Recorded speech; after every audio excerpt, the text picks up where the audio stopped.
Ladies and gentlemen, welcome back. Today we're going to discuss my all-time favorite bass player. And I'm sure you all know who this is going to be if you've seen my shorts, if you've heard me talk about what music I like, you probably already know what's coming. But we're going to discuss Steve Harris of Iron Maiden.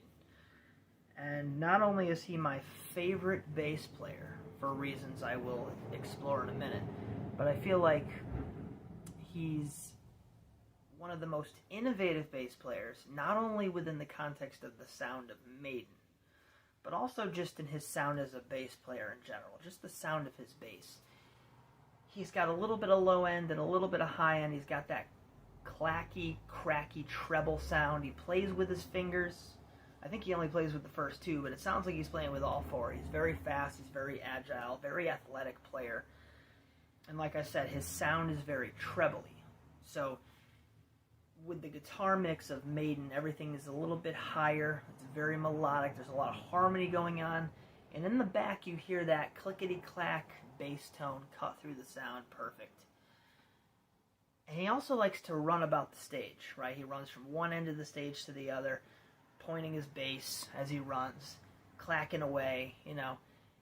It's the perfect sound for what he does, both musically and on stage, right? He's a standout performer in every possible way. And I do believe Steve Harris is the main engine behind Iron Maiden in terms of writing most of the material and tons of the lyrics.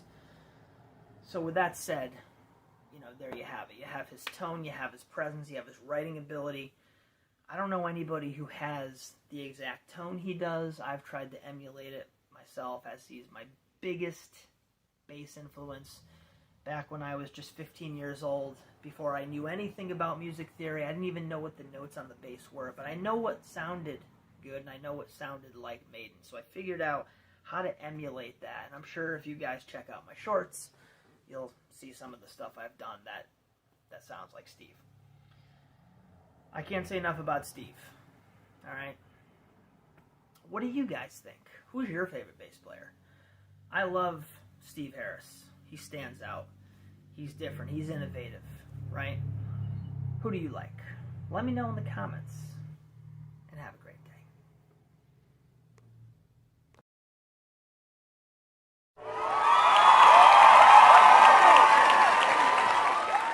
One of the crowning moments for me. Today we're going to discuss one of my favorite bands of all time as a band. We're not going to discuss the album cover. We're not going to talk about my favorite album. No. Just the band, right? What they mean to me, what they've done to me personally, and how they've influenced the music scene. Today we're going to talk about none other than Dream Theater, okay? Dream Theater is a progressive rock/metal band. I'd like to think of them as what would happen if Metallica and Rush had a baby, right? You have the hard and heavy riffing of Metallica. You have the intricate, melodic, post-progginess of Rush, right? And you put them together, and you get this blend of melody and heavy, and you get the elements from prog, like the time signatures and the key changes and the using of modes, long arrangements, 5-minute intros, right? Some of the greatest songs I've ever heard have come from this band. And they've had some pretty massive lineup changes over the years, from keyboards to vocals, right? Because James LaBrie was not their first singer, but thank God he did take over. And I love James LaBrie, okay? I know he's the weakest member, but if you're the weakest member of a frickin' supergroup like Dream Theater, you're still a god, right? With that said, I just want to discuss some of the highlights. I got into this band in 2002. One of my buddies got me into them. I hadn't heard of them up to that point. My head freaking exploded, alright? I didn't know it was possible to do the things these guys were doing. I was listening to Metallica and Iron Maiden at the time. And not that there's anything wrong with that, but these guys are on another level. Dream Theater, most of the guys have gone to college. Every guy is a master of their instrument. They know how to play in every key, in every mode. They know how to change time. They're flexible. They can be heavy. They can be melodic. They can play for hours on end without stopping. They're amazing. These guys are monsters at their craft. And I would hold Dream Theater in the highest esteem in the progressive rock world. They are the Metallica of progressive metal. They are the Led Zeppelin of progressive metal. They're up there. Top of their class, top of the line stuff. So I got into them 2002 and instantly enamored with the technical ability and the long songs and the vocal prowess of James LaBrie, like him or hate him.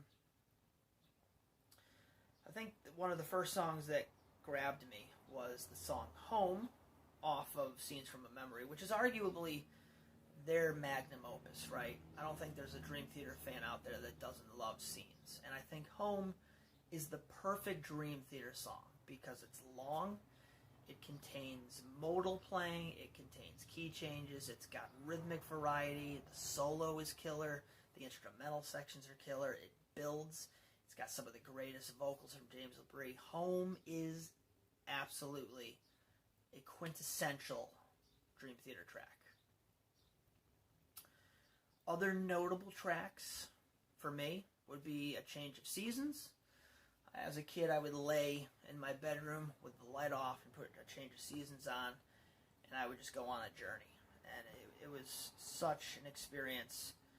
I wish I could just go back and relive that for 5 minutes. The newness of their sound, when you discover it for the first time, it's never the same 20 plus years later. You can never recreate that, right? But it was so fresh and so new and so exciting. It was like being reborn musically. And so I just love this band, right? They're one of my favorite bands. They contain some of my favorite guitar players and keyboard players and drummers. As you know, Mike Portnoy is my favorite drummer of all time.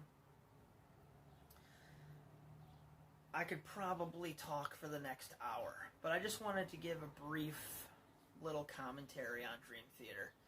If you like heavy music that's melodic, that has harmonic and rhythmic variety, take a look at a song like The Dance of Eternity. It has something like 100 plus time changes in it. To the untrained ear, it might sound like noise, but if you understand music and you have a need for listening to stuff that stretches the boundaries of what's normal, that's one song to check out. This is one band to check out. They're phenomenal.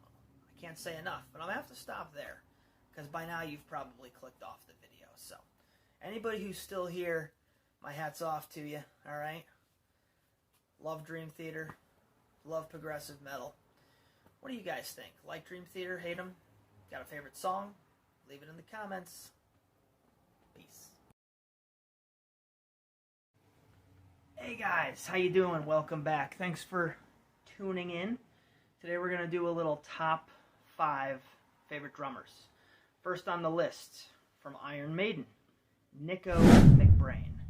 Whether it's the hi-hat or the ride, the guy creates very lively, bouncy, tight drum beats and fills. He's known for a big wraparound drum set with toms in every direction. Big use of the ride cymbal. Also big use of the hi-hat with the left hand. You know, he kind of does a little thing where he kind of reaches out and hits that open hi-hat for a nice little swish sound. Played with Iron Maiden for decades. He's just phenomenal. Next on the list we have Mike Mangini. The thing I like about Mike Mangini is just how machine-like he is. You know, typically you don't want machine-like playing in music. You want it to flow and breathe. But in this case, I'm very impressed with what Mike can do.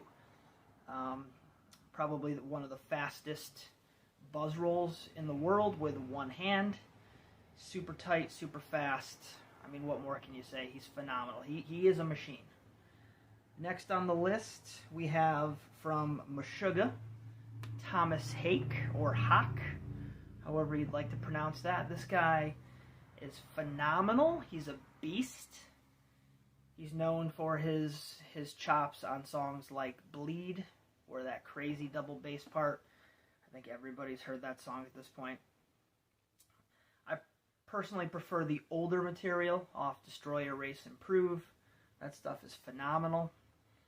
I think what I really like about Thomas, other than just the energy and the brutality, is the fact that he finds ways to really mess with the timing of what Meshuggah does. Obviously, what Meshuggah does is very special with the metric modulation and all that stuff.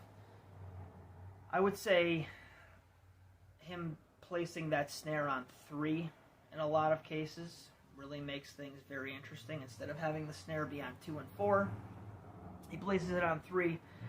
And of course, you know, I'm just going to end it there. The Meshuggah thing would have to be a separate video. But Thomas Hake, Hawk, he's amazing.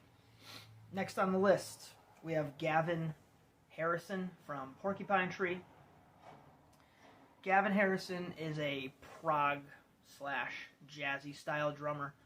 Super tight, really good with the rudiments. He's kind of got the Mangini feel, or not the Mangini feel kind of vibe to him, because everything he does is so accurate and spot on. But he's also very musical, and it flows. He's phenomenal. He makes top 5.